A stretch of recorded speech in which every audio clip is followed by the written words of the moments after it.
From this wider perspective, so much of what we do to each other must have the rest of creation shaking their heads in disbelief. The fact is that someone born in the United States is not more special than someone born in Mexico. Someone born in London is not more special than someone born in Liverpool. Someone who is white is not more special than someone who is black.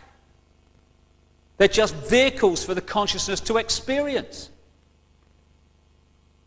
If you go down to the seashore and you pick up a droplet of water in your hand, how can anyone say that that droplet is any more or less special than all the other billions and trillions of droplets you see in the ocean before you?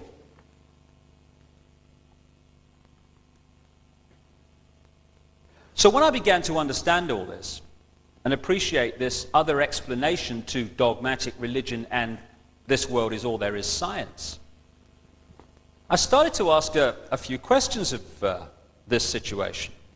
Like, how come that this explanation, at the very bottom line least, is as credible as the other two? How come the other two get guaranteed airtime, often no questions asked, here's your airtime, say what you like, and the alternative to both of them is ridiculed or condemned or suppressed by reflex action?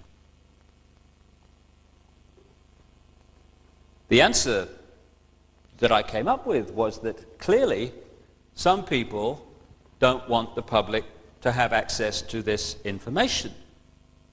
But who and what and why?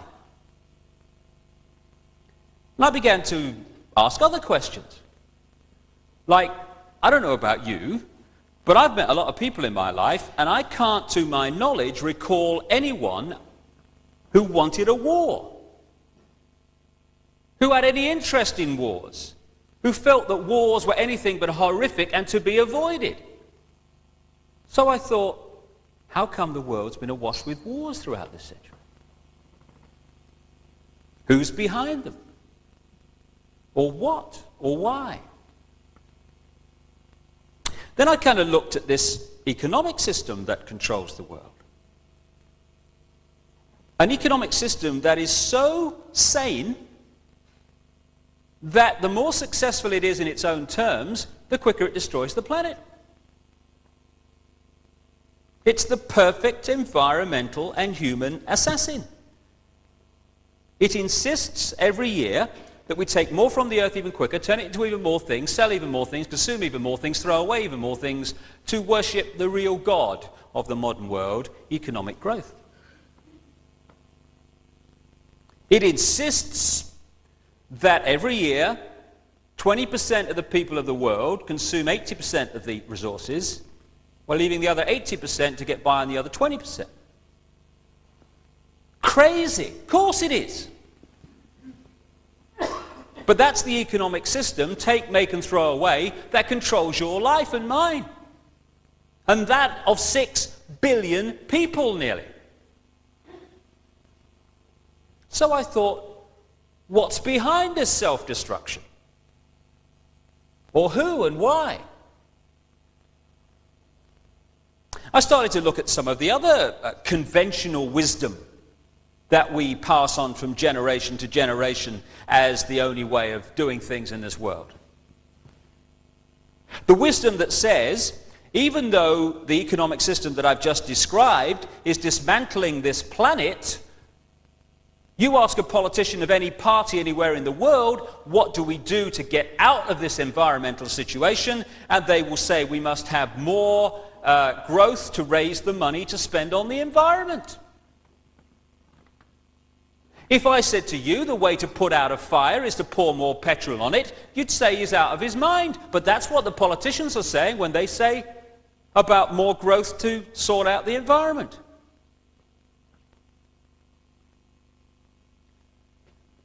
It's conventional wisdom that it's fine to treat animals as mere commodities, to be made as fat as possible, as quick as possible, on as little food as possible. To condemn every year billions of animals to a lifetime of pain, fear and suffering in the name of economics. You're sane if you judge your success in healthcare not by how many people are healthy, but by how many diseased people you manage to treat. We're treating more patients than ever before. Why? Why are so many people ill? It's conventional wisdom that rising house prices are a sign of economic success when thousands are homeless because they can't afford them. You're sane, finally, if you think it's fine to support a system that is so successful that every year it turns out more suicide, alcoholism, drug taking, homelessness, pain, stress, fear and suffering in all its forms. We'd be in real trouble if this system wasn't working, wouldn't we? That is sanity, apparently.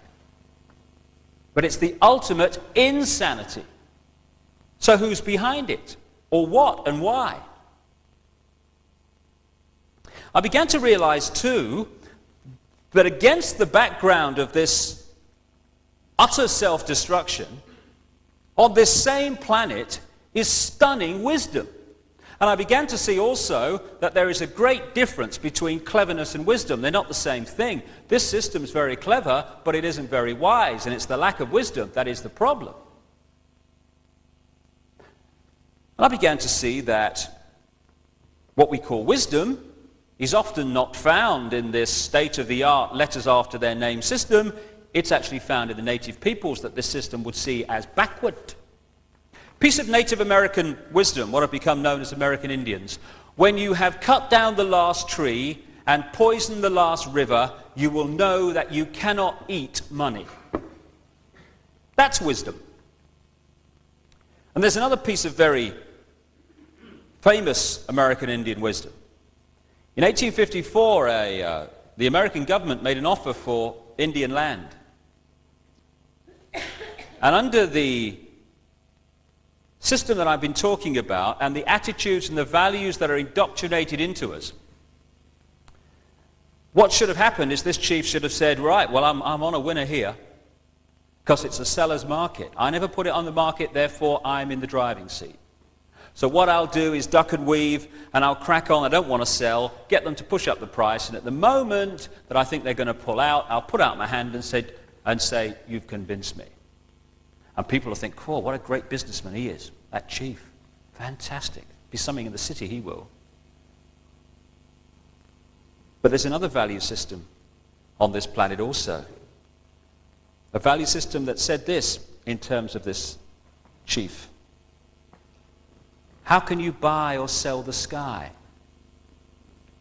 We do not own the freshness of the air or the sparkle on the water. How then can you buy them from us? Every part of the earth is sacred to my people, holy in their memory and experience. We know the white man does not understand our ways. He's a stranger who comes in the night and takes from the land whatever he needs. The earth is not his friend, but his enemy. And when he's conquered it, he moves on. He kidnaps the earth from his children. His appetite will devour the earth and leave behind a desert. If the beasts were gone, we would die from a great loneliness of the spirit, for whatever befalls the earth befalls the children of the earth.